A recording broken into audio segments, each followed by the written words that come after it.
19 minute और 11 second, मतलब सिर्फ इतनी देर की एक फोन कॉल। हाँ, बस इतनी ही देर की। और ये दो अनजान लोगों की खामोश जिंदगी को हमेशा के लिए बदल देती है।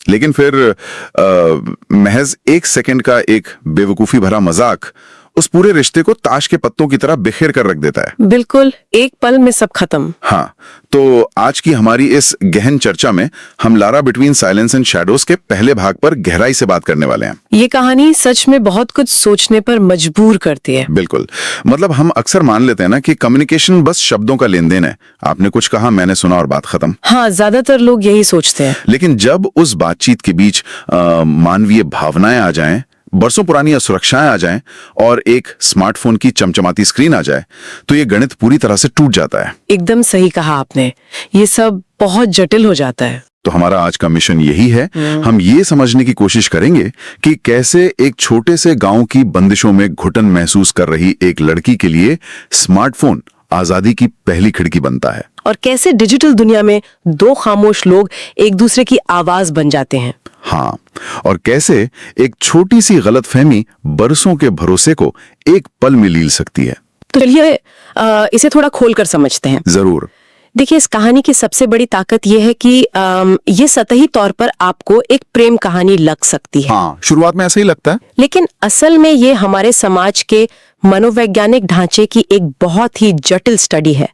मतलब हम यहाँ सिर्फ दो लोगों को नहीं देख रहे हैं, हम और क्या देख रहे हैं इसमें? हम दो अलग अलग मानसिकताओं और इस डिजिटल युग के उस भ्रम को देख रहे हैं जहाँ हमें लगता है कि तकनीक ने हमें जोड़ दिया है, जबकि असल में वो हमारी सबसे गहरी असुरक्षाओं को एक नए स्टेज पर लाकर खड़ा कर देती है। ये बहुत गहरी बात है ना? ये समझना बहुत जरूरी है कि जब दो लोग स्क्रीन के जरिए बात करते हैं तो वो सिर्फ शब्द टाइप नहीं कर रहे होते, वो अपना पूरा अतीत भी टाइप कर रहे होते हैं। बिल्कुल, अपने सारे डर, अपनी सारी कुंठाएं वो सब उस चैट बॉक्स में डाल रहे होते हैं। तो यार, यही वो बिंदु है जहाँ से सोमा की स्थिति को समझना बहुत जरूरी हो जाता है। हाँ, सोमा का किरदार बहुत अहम है यहाँ। हमारे स्रोत में सोमा के गांव का जो चित्रण किया गया है ना, वो बहुत ही मारक है। मतलब वहाँ लिखा है कि उस गांव की गलियों में धूल सिर्फ रास्तों पर नहीं उड़ती थी, वो लोगों की सोच में भी बसी रहती थी। हाँ, सोच में भी। और सोमा कोई ऐसी विद्रोही नहीं है जो सड़कों पर उतरकर नारे लगाए। बिल्कुल नहीं, उसका तरीका अलग था। उसकी खासियत यही है कि वो चुपचाप अपनी शर्तों पर बगावत करती है। मुझे स्रोत का वो हिस्सा बहुत झकझोरता है जहाँ वो अपनी माँ से एक बात कहती है, वो गलत काम वाली बात ना। हाँ, वो कहती है कि गलत काम करने से लोग कुछ कहें तो समझ आता है, लेकिन सही जीने से भी अगर लोग जलें तो दिक्कत मुझ में नहीं, उनकी सोच में है। ये बहुत पावरफुल स्टेटमेंट है, बहुत पावरफुल। अगर मैं यहाँ एक एनालॉजी का इस्तेमाल करूं तो सोमा की स्थिति एक प्रेशर कुकर जैसी है। प्रेशर कुकर, सही का। गांव की परंपराओं और सोच ने उस कुकर का ढक्कन बहुत कस के बंद किया हुआ है। अंदर उम्मीदों और ख्वाहिशों की भाप लगातार बन रही है, और वो जानती है कि भाप को निकलना होगा। हाँ, सोमा जानती है कि अगर उसने इस भाप को निकलने का रास्ता नहीं दिया तो वो अंदर ही अंदर खत्म हो जाएगी। उस भाप के बनने के प्रोसेस को समझना यहाँ बहुत जरूरी है। मतलब उस गांव के माहौल में एक लड़की के लिए गलती की परिभाषा बहुत अलग होती है। हाँ, वो तो है। वहाँ लड़की का जोर से हंसना, फोन चलाना या अपने भविष्य के बारे में खुद सोचना, ये अलग अलग गलतियां नहीं है। तो फिर क्या है? ये सब एक ही चीज का हिस्सा है जिसे वो लोग मर्यादा का उल्लंघन कहते हैं। मर्यादा का उल्लंघन, ये एक बहुत गहरा मनोवैज्ञानिक दबाव है। समाज ये तय करता है कि इंसान का अपना कोई स्वतंत्र अस्तित्व न बचे, लेकिन सोमा ने उसे हावी नहीं होने दिया। बिल्कुल, उसका ये कहना कि दिक्कत उनकी सोच में है, ये इस बात का सबूत है कि उसने उस दबाव को खुद पर हावी नहीं होने दिया है। उसने समाज की बीमारी को पहचान लिया था। हाँ, और यही उसकी सबसे बड़ी खामोश बगावत है। लेकिन मुझे एक बात खटकती है इसमें। क्या? उसी गांव में सोमा की और भी सहेलियां हैं ना, वो तो उसी माहौल में बड़ी आसानी से ढल जाती हैं। हाँ, वो कोई सवाल नहीं उठाती। वे भी तो उसी धूल भरी सोच के बीच रहती हैं। तो फिर सोमा के ही अंदर ये बगावत क्यों जन्म लेती है? ये दिलचस्प सवाल है। स्रोत में एक जगह वो सिलाई करते हुए कहती है कि कपड़ा जब तक कटता नहीं किसी काम का नहीं बनता। हाँ, ये डायलॉग मुझे भी याद है। तो क्या ये उसकी पढ़ाई छूट जाने की कुंठा है या फिर ये दुनिया को देखने का उसका कोई प्राकृतिक नजरिया है? मैं कहूंगी कि ये उसकी कुंठा नहीं बल्कि उसका कॉग्निटिव रीफ्रेमिंग है। कॉग्निटिव रीफ्रेमिंग मतलब चीजों को देखने के नजरिए को बदलने की क्षमता। स्रोत साफ बताता है कि मजबूरी में उसकी किताबी पढ़ाई छूट गई थी। हाँ, और हाथ में सुई धागा थमा दिया गया था। बिल्कुल। अब ज्यादातर लोग इस स्थिति में हार मान लेते हैं, लेकिन सोमा ने सिलाई जैसे बोरिंग काम को भी एक दार्शनिक रूप दे दिया। अरे वाह! वो जानती थी कि पढ़ाई का असली मकसद सिर्फ नौकरी पाना नहीं है, बल्कि दिमाग को खोलना होता है। हाँ, सही बात है। इसलिए उसने हर उस चीज से सीखना शुरू कर दिया जो उसके आसपास थी। कपड़े के कटने और जुड़ने को उसने जिंदगी के टूटने और फिर एक नए रूप में ढलने के रूपक की तरह देखा। तो उसकी सहेलियां इसलिए ढल गईं क्योंकि उन्होंने अपनी सोच का दायरा गांव तक ही सीमित रखा था। एकदम सही पकड़े हैं आप। जबकि सोमा का दिमाग उस घुटन भरे माहौल में भी लगातार बढ़ता जा रहा था, विस्तार ले रहा था।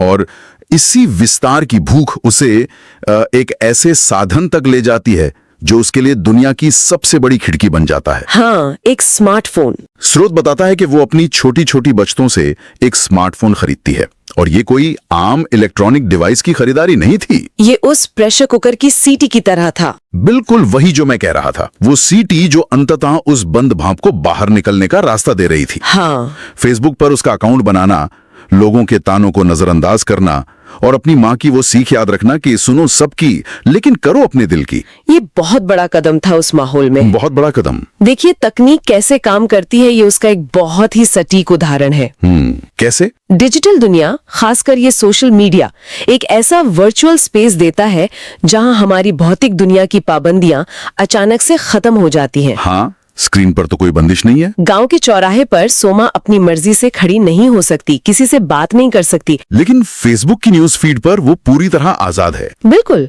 वो अपनी पसंद की चीजों तक पहुंच सकती है। वहां शरीर की बंदिश नहीं है, सिर्फ विचारों की उड़ान है।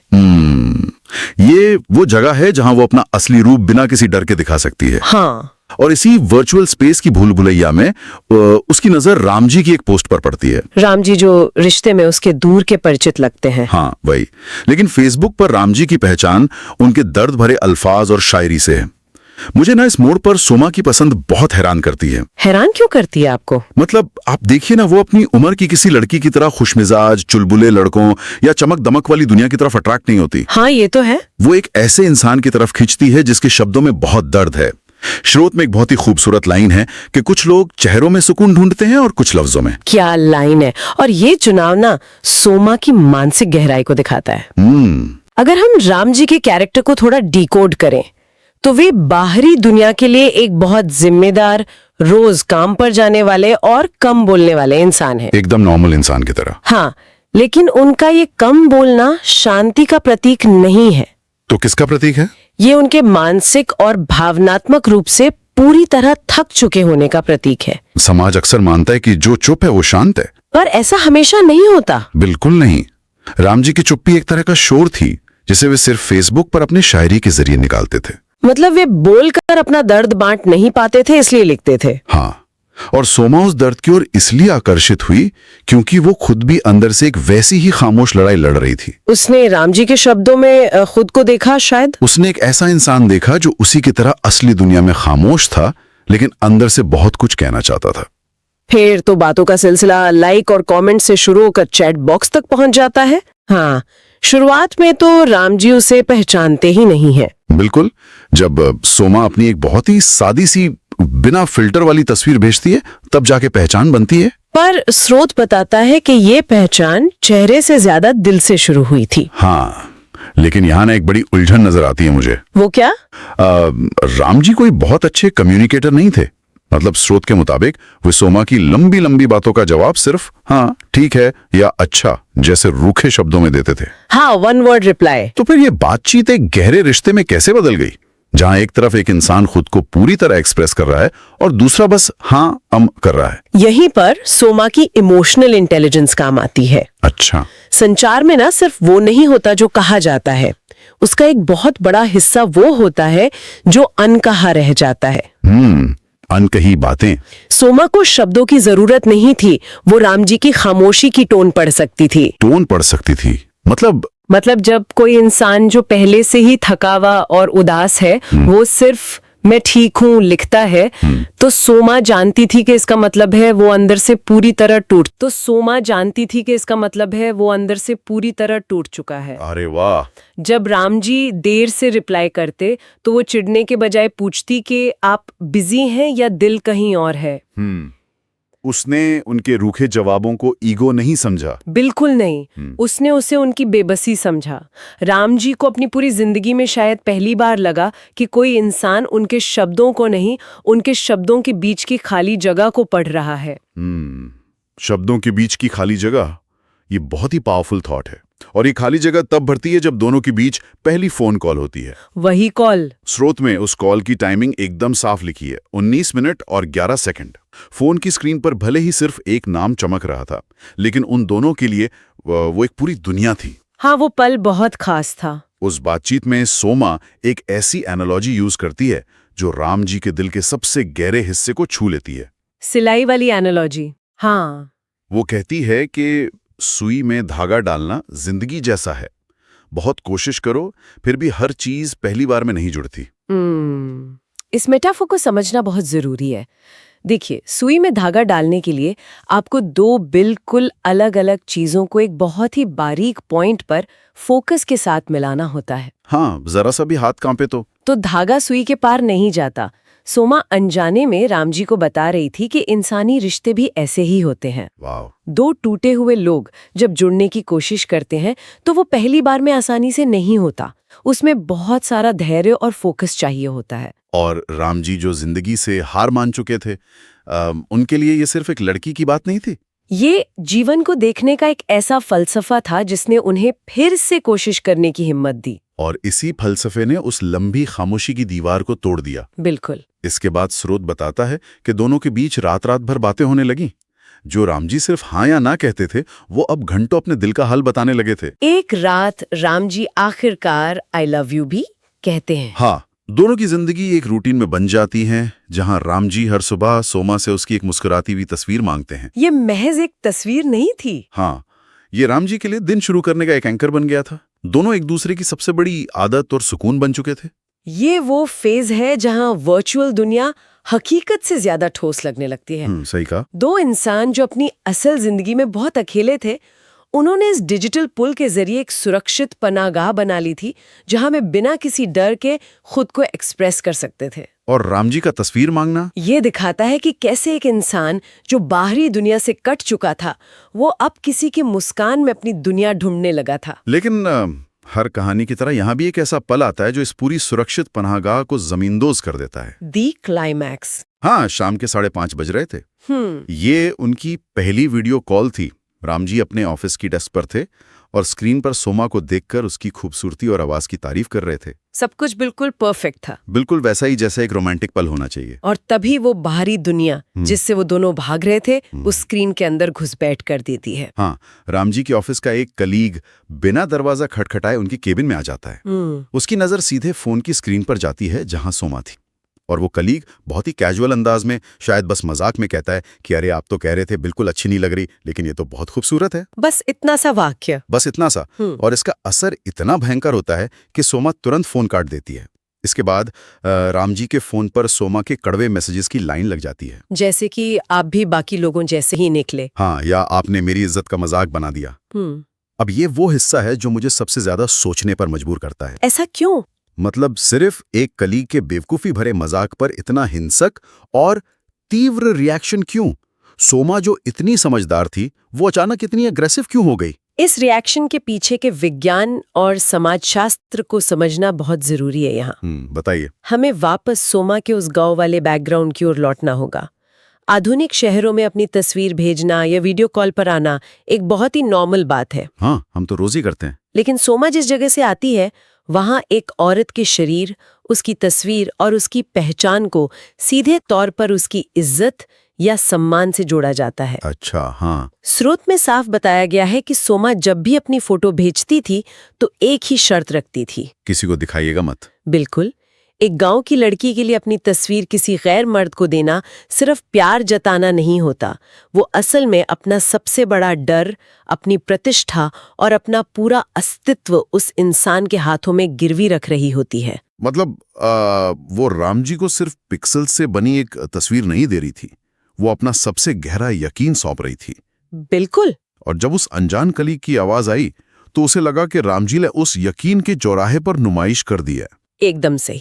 उस एक पल में सोमा के अंदर वो सारा पुराना डर, गांव वालों की सोच का डर, समाज के तानों का डर, अपनी मर्यादा टूटने का डर, वो सब एक ही सेकंड में ट्रिगर हो गया। बाप रे। ये एक मनोवैज्ञानिक फ्लाइट और फाइट रिस्पॉन्स था। उसे लगा कि जिसे उसने अपनी सबसे सुरक्षित जगह माना था, उसी ने उसका मजाक बना दिया है। उसका वो कड़वा रिएक्शन उसके गुस्से से ज्यादा उसकी उस गहरी असुरक्षा का विस्फोट था जो सालों से उसके अंदर दबी हुई थी। ये बात सच में दिल दहला देने वाली है। मतलब जब इंसान अपना सबसे नाजुक हिस्सा किसी को सौंपता है और उसे लगता है कि सामने वाले ने उसे पैरों तले रौंद दिया है, तो वो दर्द बर्दाश्त के बाहर हो जाता है। बिल्कुल। लेकिन इस पूरे इंसिडेंट में राम जी का जो रोल है ना, वो मुझे बहुत विचलित करता है। तो राम जी एकदम चुप क्यों रह गए? उन्होंने कोई सफाई क्यों नहीं दी? देखिए, राम जी की ये चुप्पी कोई सोची समझी खामोशी नहीं थी, बल्कि ये एक मनोवैज्ञानिक लकवा या जिसे हम फ्रीज रिस्पॉन्स कहते हैं, वो था। Freeze response? हाँ। स्रोत हमें पहले ही बता चुका है कि राम जी उन लोगों में से थे जिन्हें अपनी सफाई देना बिल्कुल नहीं आता था। उनका ये एक बहुत बड़ा डिफेंस मैकेनिज्म था कि अगर सामने वाला मेरी नीयत समझ ले तो ठीक, वरना चुप रहो। अच्छा। वे अपनी जिंदगी में कभी भी अपनी फीलिंग्स को लेकर लड़े नहीं थे।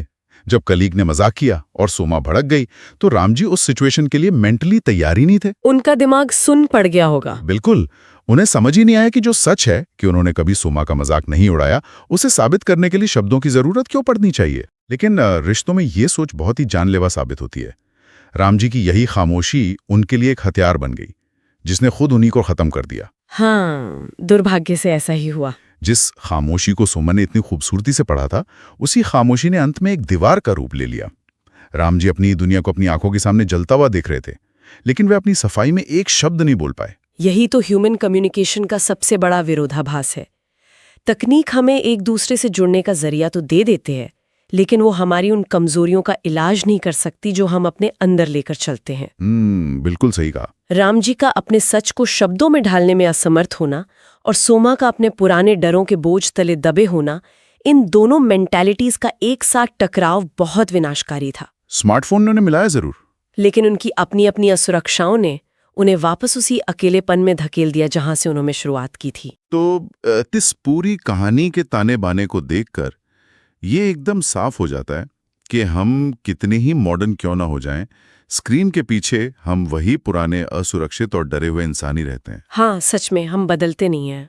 खैर, जाने से पहले ये कहानी एक बहुत बड़ा और बेचैन करने वाला सवाल छोड़ जाती है। कैसा सवाल? जरा सोचिए, जिस तकनीक ने गांव की उस घुटन भरी धूल से सोमा को निकालकर रामजी तक पहुंचाया, क्या उसी तकनीक के कारण पैदा हुई इस वर्चुअल दूरी ने उन्हें हमेशा के लिए अलग भी कर दिया? ये सोचने वाली बात है। मतलब अगर उस वक्त वे दोनों सिर्फ एक स्क्रीन के आर पार ना होकर सच में एक दूसरे के आमने सामने बैठे होते, तो क्या सोमा सिर्फ रामजी की आंखों में देखकर उनका सच नहीं समझ जाती? शायद समझ जाती। क्या रामजी की वो बेबसी उनके चेहरे पर साफ नजर नहीं आ जाती, जिसे फोन का कैमरा नहीं पकड़ सका? क्या हमारी ये चमचमाती हुई स्क्रीन हमारी सबसे बड़ी ताकत है जो हमें दुनिया से जोड़ती है, या फिर ये एक ऐसा भ्रम है जो पल भर में हमारे सबसे गहरे भरोसे को चकनाचूर कर सकता है? बहुत गहरा सवाल है ये। ये एक ऐसा विचार है जो शायद इस कहानी के खत्म होने के बाद भी देर तक हमारे जहन में गूंजता रहेगा। आज की हमारी ये गहन चर्चा हम यहीं समाप्त करते हैं।